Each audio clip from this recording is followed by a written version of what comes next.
Me mental ಹೋ ಜಾऊं ಹಾಡಿಗೆ ಎಲ್ಲರೂ ಸಖತ್ತಾಗಿ ಡ್ಯಾನ್ಸ್ ಮಾಡ್ತಾ ಬೆಳಗಿನ ಮುಂಜಾನೆಯಲ್ಲಿ ಬಿಗ್ ಬಾಸ್ಗೆ ಎಲ್ಲರೂ ಶುಭೋದಯವನ್ನು ಕೋರಿದರು. ಈ ವಾರ ಟಾಸ್ಕ್ ತುಂಬ ಟಫ್ ಆಗಿರುತ್ತೆ ಅನ್ನುವಂಥದ್ದನ್ನು ಬಿಗ್ ಬಾಸ್ ಅವರು ಮೈಕ್ನಲ್ಲಿ ಅನೌನ್ಸ್ ಮಾಡಿದರು. ಇನ್ಮೇಲಿದೆ ಮಾರಿ ಹಬ್ಬ ಅನ್ನುವಂಥ ಸೂಚನೆಯನ್ನು ಕಾಂಟೆಸ್ಟೆಂಟ್ಸ್ಗಳಿಗೆ ಬಿಗ್ ಬಾಸ್ನವರು ರವಾನೆ ಮಾಡಿದರು. ಈ ವಾರದಲ್ಲಿ ನೇರವಾಗಿ ಫೈನಲ್ ಹೋಗುವಂಥ ಫಿನಾಲೆ ಆಡುವಂಥ ಒಬ್ಬ ಕಂಟೆಸ್ಟೆಂಟನ್ನು ಆಯ್ಕೆ ಮಾಡಿದರು ಬಿಗ್ ಬಾಸ್ನವರು. ಅದರ ಪ್ರಕಾರ ರಜತ್ ಅವರು ನೇರವಾಗಿ ಫೈನಲ್ ಆಡಲಿಕ್ಕೆ ಆಯ್ಕೆಯಾದರು. ಅದೇ ಪ್ರಕಾರವಾಗಿ ಟಿಕೆಟ್ ಹೋಮ್ ಕಳಿಸಲು ಒಂದು ಟಾಸ್ಕನ್ನು ಬಿಗ್ ಬಾಸ್ನವರು ಈ ಬಿಗ್ ಬಾಸ್ ಮನೆಯವರಿಗೆ ಕೊಟ್ಟರು. ಈ ಟಾಸ್ಕ್ ಪ್ರಕಾರ ಅರ್ಹತೆ ಇಲ್ಲದ 5 ಜನರನ್ನು ಈ ಫಿನಾಲೆ ಟಾಸ್ಕ್ನಿಂದ ಹೊರಗಿಡಲಿಕ್ಕೆ ಈ ಒಂದು ಟಾಸ್ಕನ್ನು ನೀಡಲಾಯಿತು. ಇದರ ಪ್ರಕಾರ ಆ 5 ಜನರಿಗೆ ನಾಮಫಲಕವನ್ನು ಹಾಕಲಿಕ್ಕೆ ಕ್ಯಾಪ್ಟನ್ ಆಗಿರುವಂಥ ವಾರದ ಕ್ಯಾಪ್ಟನ್ ರಜತ್ ಅವರಿಗೆ ಬಿಗ್ ಬಾಸ್ನವರು ನೇಮಕ ಮಾಡಿದರು. ಅದರ ಪ್ರಕಾರವಾಗಿ ರಜತ್ ಅವರು ಮೊದಲನೇದಾಗಿ ಹನುಮಂತನವನಿಗೆ ಆಯ್ಕೆ ಮಾಡಿದರು. ಈ ಬಿಗ್ ಬಾಸ್ನಲ್ಲಿ ಖಳನಾಯಕನಾಗಿ ರಜತ್ ಅವರು ಇದ್ದು ಹನುಮಂತನವನಿಗೆ ಬ್ಯಾಕ್ ಟು ಹೋಮ್ ಅಂತೇಳಿ ಲೇಬಲ್ ಕಟ್ಟಿದರು. ಅದಕ್ಕೆ ಹನುಮಂತನವರು ಏನು ಮಾತಾಡದೆ ಸುಮ್ಮನೆ ಸ್ವೀಕರಿಸಿದ್ರು. ಅದೇ ರೀತಿಯಾಗಿ ಚೈತ್ರಾ ಕುಂದಾಪುರ ಅವ್ರನ್ನ 2ನೇ ಲೀಸ್ಟಲ್ಲಿ ಹೇಳಿದರು ರಜತ್ ಅವರು. ಆ ಮಾತನ್ನು ಕೇಳಿ ಚೈತ್ರಾ ಕುಂದಾಪುರ ಅವರು ಕೆಂಡಾಮಂಡಲವಾದರು. ರಜತ್, ನೀನು 50 ದಿನ ಆದಮೇಲೆ ವೈಲ್ಡ್ ಕಾರ್ಡ್ ಎಂಟ್ರಿ ಮುಖಾಂತರ ಬಂದಿದೆಯಾ. ಮೊದಲಿನಿಂದಾನೇ 100 ದಿನದಿಂದ ಬಂದಿದ್ರೆ ನಿನಗೆ ಇಲ್ಲಿ ಕಷ್ಟ ಗೊತ್ತಾಗ್ತಿತ್ತು. ನೀನೇನು ಎಫರ್ಟ್ ಹಾಕಿಲ್ಲ, ಸುಮ್ಮನೆ ಹೇಳ್ತಾ ಇದೆಯಾ ಅನ್ನುವಂಥ ಮಾತು ಹೇಳಿದರು. ಆದರೆ ರಜತ್ ಅವರು, ನೀನು ಮಾತು ಜಾಸ್ತಿ, ಕೆಲಸ ಕಡಿಮೆ ಅಮ್ಮ, ಅದಕ್ಕೆ ನಾನು ನಿನ್ನನ್ನು ಮನೆಗೆ ಕಳಿಸೋಕೆ ಟಿಕೆಟ್ ಹೋಮ್ ಕೊಟ್ಟಿದ್ದೀನಿ ಅನ್ನುವಂಥ ಮಾತು ಹೇಳಿದರು. ಮೂರನೇದಾಗಿ ಗೌತಮಿ ಅವ್ರನ್ನ ರಜತ್ ಅವರು ಆರಿಸ್ಕೊಂಡ್ರು. ನೀನು ಟಾಸ್ಕ್ ಆಡ್ತೀಯ, ಆದರೆ ಎಂಟರ್ಟೈನ್ಮೆಂಟ್ ಏನೂ ಇಲ್ಲ, ಸಪ್ಪೆ ಅನ್ನುವಂಥ ಮಾತನ್ನು ಹೇಳಿದರು.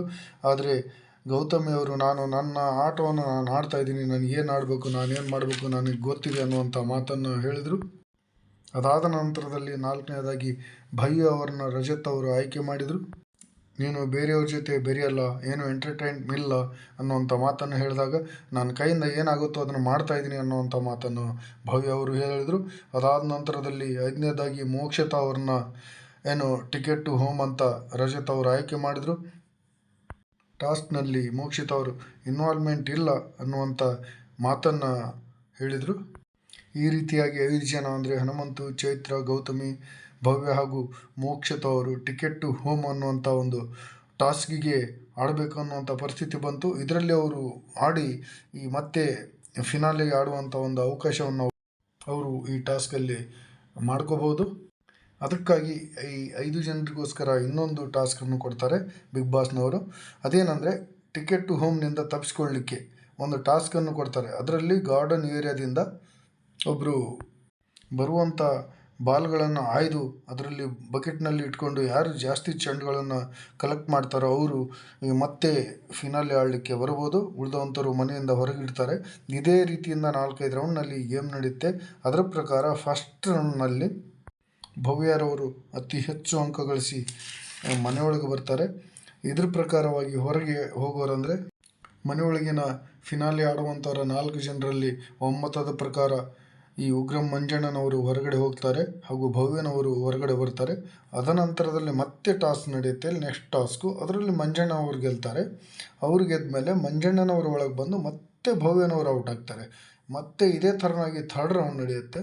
3rd ರೌಂಡಲ್ಲಿ ಮೋಕ್ಷಿತಾ ಅವರು ಅತಿ ಹೆಚ್ಚು ಅಂಕಗಳನ್ನು ಗಳಿಸಿ ಬಾಲ್ ಕಲೆಕ್ಟ್ ಮಾಡೋದರಲ್ಲಿ ಅತಿ ಹೆಚ್ಚು ಅಂಕಗಳನ್ನು ಗಳಿಸಿ ಮತ್ತೆ ಫಿನಾಲೆ ಆಡಲಿಕ್ಕೆ ಮನೆಯಲ್ಲಿ ಆಯ್ಕೆ ಆಗ್ತಾರೆ. ಅದರಲ್ಲಿ ಹೊರಗೆ ಹೋಗೋರನ್ನು ಒಮ್ಮತದಿಂದ ಈಗಾಗಲೇ ಫಿನಾಲೆ ಆಡುವಂಥ ಲೀಸ್ಟಲ್ಲಿರ್ತಾರೆ. ಅವರಲ್ಲಿ ಒಮ್ಮತದ ಪ್ರಕಾರ ಒಬ್ಬರು ಹೊರಗೆ ಹೋಗಬೇಕಾಗಿರುತ್ತೆ. ಅದರಲ್ಲಿ ಉಸ್ತುವಾರಿ ಇರುವಂಥ ಕ್ಯಾಪ್ಟನ್ ರಜತ್ ಅವರಿಗೆ ನಿರ್ಣಯ ಮಾಡುವಂಥ ಅಧಿಕಾರ ಇರೋದಿಲ್ಲ. ಉಳಿದಿರುವಂಥ 3 ಜನ ಸೇರಿ ಒಬ್ಬರನ್ನ ಆಯ್ಕೆ ಮಾಡಿ ಹೊರಗೆ ಕಳಿಸ್ಬೇಕಾಗುತ್ತೆ. ಅದೇ ರೀತಿಯಾಗಿ ಫಿನಾಲೆ ರೌಂಡ್ನಲ್ಲಿರುವಂಥ ಧನರಾಜ್ ಅವರು ಹೊರಗಡೆ ಹೋಗ್ತಾರೆ ಹಾಗೂ ಮೋಕ್ಷಿತಾ ಅವರು ಹೊರಗಡೆ ಬರ್ತಾರೆ. ತದನಂತರದಲ್ಲಿ 4ನೇ ರೌಂಡ್ ನಡೆಯುತ್ತೆ. ಅದರಲ್ಲಿ ಹನುಮಂತರವರು ಗೆಲ್ತಾರೆ. ಅತಿ ಹೆಚ್ಚುಗಳನ್ನು ಪಡೆದು ಅತಿ ಹೆಚ್ಚು ಅಂಕ ಪಡೆದ ಹನುಮಂತರವರು ಮತ್ತೆ ಮನೆ ಒಳಗಡೆ ಫಿನಾಲೆ ಆಡಲಿಕ್ಕೆ ಬರ್ತಾರೆ. ಆದರೆ ಈ ಇರುವಂಥ 4 ಜನರಲ್ಲಿ ಈ 3 ಜನರು ಸೇರಿ ಒಮ್ಮತದಿಂದ ಮೋಕ್ಷಿತಾ ಅವ್ರನ್ನ ಹೊರಗಡೆ ಕಳಿಸಿ ಹನುಮಂತರವ್ರನ್ನ ಒಳಗಡೆ ಕರೆಸ್ಕೊಳ್ತಾರೆ. ಇದು ಇವತ್ತಿನ ಟಾಸ್ಕಲ್ಲಿ ನಡೆದಿರುವಂಥ ಮ್ಯಾಚು. ಈಗ ಮನೆ ಒಳಗಡೆ ಉಗ್ರಂ ಮಂಜು, ಹನುಮಂತು, ತ್ರಿವಿಕ್ರಮ್ ಹಾಗೂ ರಜತ್ ಅವರು ಇದ್ದಾರೆ. ಅದೇ ರೀತಿಯಾಗಿ ಈ ಬರುವಂಥ ಈ ವಾರದಲ್ಲಿ ತ್ರಿವಿಕ್ರಮ್ ಅವ್ರನ್ನೂ ಹೊರಗಡೆ ಕಳಿಸುವಂಥ ವ್ಯವಸ್ಥೆ ನಡೀತಾ ಇದೆ. ಅವರು ಹನುಮಂತಕ್ಕಿಂತ ಕಡಿಮೆ ಮಟ್ಟದಲ್ಲಿ ಕಳಪೆ ಇದ್ದಾರೆ ಅಂಥೇಳಿ ಮಂಜಣ್ಣನವರು ತ್ರಿವಿಕ್ರಮ್ ಜೊತೆ ವಾದ ಮಾಡಿ ಜಗಳ ಮಾಡಿ ಅವ್ರನ್ನ ಹೊರಗಡೆ ಕಳಿಸುವಂಥ ವ್ಯವಸ್ಥೆ ಮಾಡ್ತಾರೆ. ಇದರಲ್ಲಿ ಕ್ಯಾಪ್ಟನ್ ರಜತ್ ಉಸ್ತುವಾರಿಯಾಗಿದ್ದು ಅವರಿಗೆ ಯಾವುದೇ ನಿರ್ಣಯ ಮಾಡುವಂಥ ಹಕ್ಕು ಇರುವುದಿಲ್ಲ, ಕೇವಲ ಮೇಲುಸ್ತುವಾರಿ ಮಾಡುವಂಥ ಹಕ್ಕು ಅವರಿಗಿರುತ್ತೆ. ಹೀಗೆ ಪ್ರತಿ ರೌಂಡಲ್ಲಿ ಟಿಕೆಟ್ ಟು ಹೋಮ್ ಇರುವಂಥ 5 ಜನರು, ಒಳಗಡೆ ಟಿಕೆಟ್ ಟು ಫಿನಾಲೆ ಇರುವಂಥ 4 ಜನರಲ್ಲಿ ಟರ್ನ್ ಓವರ್ನ ಒಬ್ರು ಹೋಗೋದು ಒಬ್ಬರು ಬರೋದು, ಈ ಥರ ಈ ಟಾಸ್ಕಲ್ಲಿ ಇರುತ್ತೆ. ಇದರಲ್ಲಿ ಟಿಕೆಟ್ ಟು ಫಿನಾಲೆ ಇರುವಂಥ ಒಬ್ಬರನ್ನ ಹೊರಗಡೆ ಕಳಿಸ್ಬೇಕಾಗತ್ತೆ. ಟಿಕೆಟ್ ಟು ಹೋಮ್ ಇರುವಂಥ ಒಬ್ಬರು ಪ್ರತಿಸ್ಪರ್ಧಿ ಗೆದ್ದ ಮೇಲೆ ಈ ರೀತಿಯಾಗಿ ಟರ್ನ್ ಓವರ್ನ ನಡೀತಾ ಇರುತ್ತೆ. ಇವತ್ತಿನ ಆಟದಲ್ಲಿ ಈ ಟಾಸ್ ನಡೆದಿದೆ. ಇದರಲ್ಲಿ ಹನುಮಂತ ಅವರು ಸೇಫ್ ಆಗಿದ್ದಾರೆ. ಹೊರಗಡೆ ಇರುವಂಥವರು ಇವತ್ತು ಹನುಮಂತ ಅವರಿದ್ದಾರೆ ಮತ್ತು ಚೈತ್ರ ಅವರಿದ್ದಾರೆ ಮತ್ತು ಮೋಕ್ಷಿತಾ, ಗೌತಮಿ, ಭವ್ಯ ಅವರಿದ್ದಾರೆ. ಪ್ರಾರಂಭದಿಂದಲೂ ಟಿಕೆಟ್ ಟು ಹೋಮ್ ಪಡೆದಿದ್ದ ಹನುಮಂತರವರು ಆ 4 ಜನ ಹೆಣ್ಮಕ್ಳೊಂದಿಗೆ ಹೊಡೆದಾಡಬೇಕಾದಂಥ ಪರಿಸ್ಥಿತಿ ಬರುತ್ತೆ. ಆ ಬಾಲ್ ಕಲೆಕ್ಟ್ ಮಾಡೋದರಲ್ಲಿ ಎಲ್ಲರೂ ಯಮನ್ ಮೇಲೆ ಟಾರ್ಗೆಟ್ ಮಾಡ್ತಾರೆ. ವಿಶೇಷವಾಗಿ ಚೈತ್ರ ಕುಂದಾಪುರ ಅವರು ಹನುಮಂತ ಮೇಲೆ ಟಾರ್ಗೆಟ್ ಮಾಡಿ ಅವರ ಬಾಕ್ಸನ್ನಲ್ಲಿ ಕಸಿತಿರ್ತಾರೆ, ಅವ್ರ ಬಾಲನ್ನು ಕಸಿತಿರ್ತಾರೆ. ಅದನ್ನು ಅಷ್ಟೇ ಕೂಲಾಗಿ ಹ್ಯಾಂಡಲ್ ಮಾಡಿದಂಥ ಹನುಮಂತು ಅವರು ಮತ್ತೆ 4ನೇ ರೌಂಡಲ್ಲಿ ಗೆದ್ದು ಏನು ಟಿಕೆಟ್ ಟು ಫಿನಾಲೆಯಲ್ಲಿ ಸೇರಿಕೊಂಡಿದ್ದಾರೆ. ಈ ವಾರದಲ್ಲಿ ಮತ್ತೇನು ನಡೆಯುತ್ತೆ ಅನ್ನುವಂಥ ಒಂದು ದಾರಿಯನ್ನು ನಾವು ನೋಡ್ತಾ ಇದ್ವಿ. ಅದೇ ರೀತಿಯಾಗಿ ತ್ರಿವಿಕ್ರಮ್ ಅವ್ರನ್ನ ಹೊರಗಡೆ ಕಳಿಸುವಂಥ ವ್ಯವಸ್ಥೆಯನ್ನು ಮಂಜಣ್ಣನವರು ಏನು ಹನುಮಂತರವ್ರನ್ನ ಇಟ್ಕೊಂಡು ಮಾಡ್ತಾರೆ ಅನ್ನುವಂಥ ಒಂದು ಮಾತು ಬರ್ತಾ ಇದೆ. ಇದೇ ಪ್ರಕಾರವಾಗಿ ತ್ರಿವಿಕ್ರಮ್ ಅವ್ರನ್ನ ಮನೆಗೆ ಕಳಿಸುವಂಥ ವ್ಯವಸ್ಥೆ ಎಲ್ಲ ರೀತಿಯಿಂದ ನಡೀತಾ ಇದೆ. ಅದೇ ರೀತಿಯಾಗಿ ಭವ್ಯರವ್ರನ್ನೂ ಮನೆಗೆ ಕಳಿಸುವಂಥ ಎಲ್ಲ ರೀತಿಯಿಂದ ಪ್ರಯತ್ನ ನಡೀತಾ ಇದೆ. ಅದೇ ರೀತಿಯಾಗಿ ಈ 4 ಜನರ ಜೊತೆ ಏನು ಹನುಮಂತು ಮತ್ತು ಉಗ್ರಂ ಮಂಜಣ್ಣನವರು ಹಾಗೂ ಏನು ರಜತ್ ಕಿಶನ್ ಜೊತೆ ಮತ್ತಿಬ್ಬರು ಸೇರಿಕೊಂಡು ಮೇ ಬಿ ಗೌತಮಿ ಜಾಧವ್ ಹಾಗೂ ಚೈತ್ರ ಕುಂದಾಪುರ ಒಳಗಡೆ ಬರುವಂಥ ವ್ಯವಸ್ಥೆ ನಡಿಬೋದು. ಈ 5 ಜನ ಫಿನಾಲೆ ಆಡಬಹುದು ಅನ್ನುವಂಥ ಒಂದು ವ್ಯವಸ್ಥೆ ನಡೀತಾ ಇದೆ. ಈ ವಾರದಲ್ಲಿ ಫುಲ್ ಈ ಟಾಸ್ ನಡೆದು ಈ ಬರುವ ವಾರದಲ್ಲಿ ಫೈನಲ್ನಲ್ಲಿ ನಡೆಯುತ್ತೆ ಅನ್ನುವಂಥ ಒಂದು ಮಾತು ಕೇಳಿಬರ್ತಾ ಇದೆ. ಯಾಕಂದರೆ ತರಾತುರಿತಿಯಲ್ಲಿ ಇವತ್ತು ಈಗ ರಜತ್ ಅವರು ಫೈನಲ್ಗೆ ಹೋಗಿದ್ದಾರೆ. ಇನ್ನು 4 ಜನ ಇವ್ರ ಜೊತೆ ಫಿನಾಲೆ ಆಡಲಿಕ್ಕೆ ಹೋಗಬೇಕಾಗಿದೆ. ಉಳಿದಂಥ 4 ಜನರನ್ನು ಮನೆಗೆ ಕಳಿಸುವಂಥ ವ್ಯವಸ್ಥೆ ಟಾಸ್ಕ್ ನಡೀತಾ ಇದೆ. ನಾಳಿನ ಗೇಮ್ನಲ್ಲಿ ಯಾರು ಒಳಗಡೆ ಬರ್ತಾರೆ, ಇನ್ಯಾರು ಹೊರಗಡೆ ಹೋಗ್ತಾರೆ, ಇದು ಹಾವು ಏಣಿ ಆಟ ನಡೀತಾ ಇದೆ. ಇನ್ನು ನಾಳೆ ನಾಡ್ದವರಿಗೆ ಯಾವುದೇ ರೀತಿಯಿಂದ ಯಾರು ಹೋಗ್ತಾರೆ ಅನ್ನುವಂಥ ಮಾತನ್ನು ಅಷ್ಟು ಈಸಿಯಾಗಿ ಹೇಳೋಕ್ಕಾಗ್ತಾ ಇಲ್ಲ.